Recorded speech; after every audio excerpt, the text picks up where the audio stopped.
मराठा आरक्षणासाठी आक्रमक झालेल्या मनोज जरांगे यांनी 2025 मध्ये थेट मुंबईत धडक दिलेली होती आणि त्यावेळी हैदराबाद गॅझेटची अंमलबजावणी करणार असल्याचं सरकारकडून सांगण्यात आलेलं होतं. मात्र त्याबाबत सरकारकडून अजून कार्यपद्धतीच ठरवण्यात आलेली नाहीये. त्यामुळे मनोज जरांगे पुन्हा एकदा आक्रमक झाले. सरकारनं वेळकाढूपणा करू नये असं सांगत जरांगेंनी हैदराबाद गॅझेटवरून पुन्हा एकदा उपोषणाचा इशारा दिलेला आहे.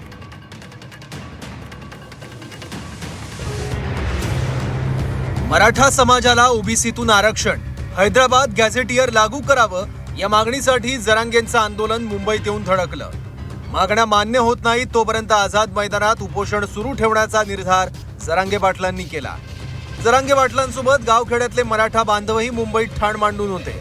शेवटी सरकारला नमतं घ्यावं लागलं आणि सरकारने जरांगेंच्या मागण्या मान्य केल्या. जरांगेंनी उपोषण सोडलं. आंदोलन यशस्वी झालं म्हणून गुलालही उधळला.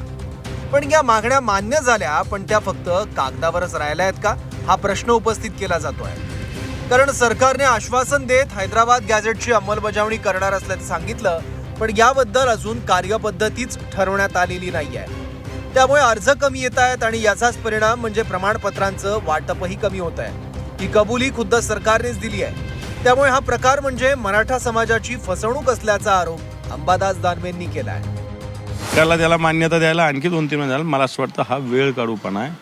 हा सारासार मराठवाड्यातील जो काही गोरगरीब कुणबी समाज आहे, मराठा समाज आहे, याच्यावर अन्याय. आश्वासनाची पूर्तता झाली नाही, या वाटाण्याच्या अक्षता लावण्याचा हा प्रकार आहे. मराठा समाजाची फसवणूक करण्याचा हा प्रकार आहे आणि सरकारला याच्यात काहीच वाटत नाही.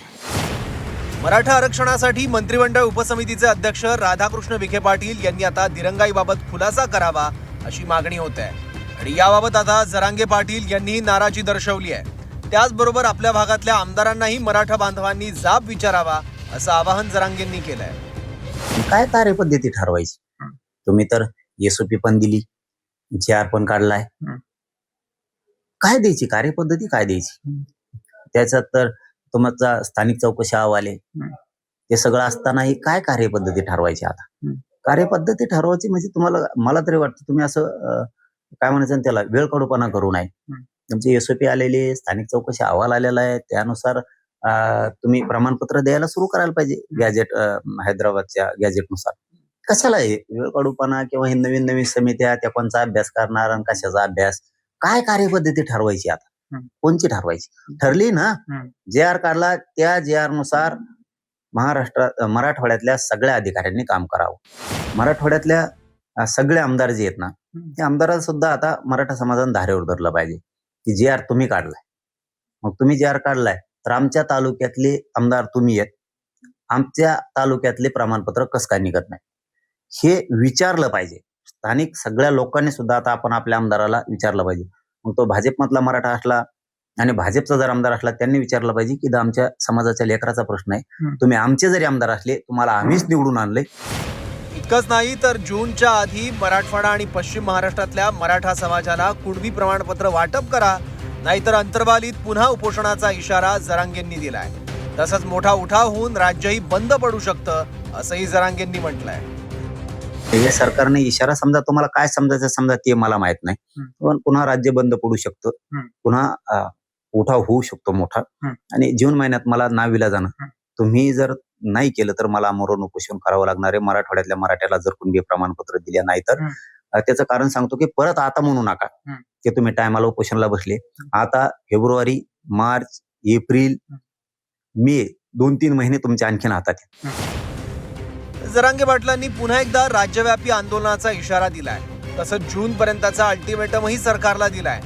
त्यामुळे याची आता सरकारी पातळीवर तातडीने दखल घेतली जाते काय बघावं लागेल. तर दुसरीकडे विभागीय आयुक्त जितेंद्र पापळकरांनी मात्र यावरून सारवासारव केली आहे. तक्रारींच्या निवारणासाठीच समिती असल्याचं त्यांनी म्हटलंय. अनेक ठिकाणी अशा तक्रारी होत्या की लोकांना पण काही कन्फ्युजन्स होते कास्ट सर्टिफिकेट देण्याच्या विषयी, आपले कुणबी मराठा कुणबी कास्ट सर्टिफिकेट देण्याविषयी. आणि त्याच्यामध्ये 2 सप्टेंबरचा शासन निर्णय कशा पद्धतीनं अप्लाय करावा त्याच्या अनुषंगाने त्यांच्या काही शंका होत्या.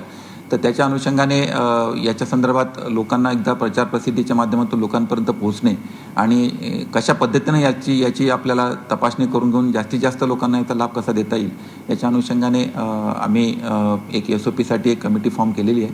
आणि ती एक SOP तयार करून ती आम्ही शासनाला सादर करणार आहोत आणि शासनाच्या मान्यतेनेच मग तो आम्ही खाली ते सर्क्युलेट करू. कुणबी नोंदी असलेल्या मराठ्यांना ओबीसी प्रमाणपत्र मिळावं यासाठी मोठं आंदोलन जरांगेंनी केलं. ओबीसी संघटनांचा आक्षेप असूनही सरकारनं ती मागणी मान्य केली.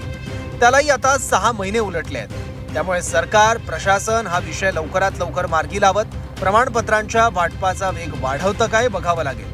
कारण प्रमाणपत्र लवकर दिली गेली तरच गावखेड्यातल्या विद्यार्थ्यांना त्याचा शैक्षणिक फायदा होईल. विशाल करोळे, छत्रपती संभाजीनगर, झी 24 तास.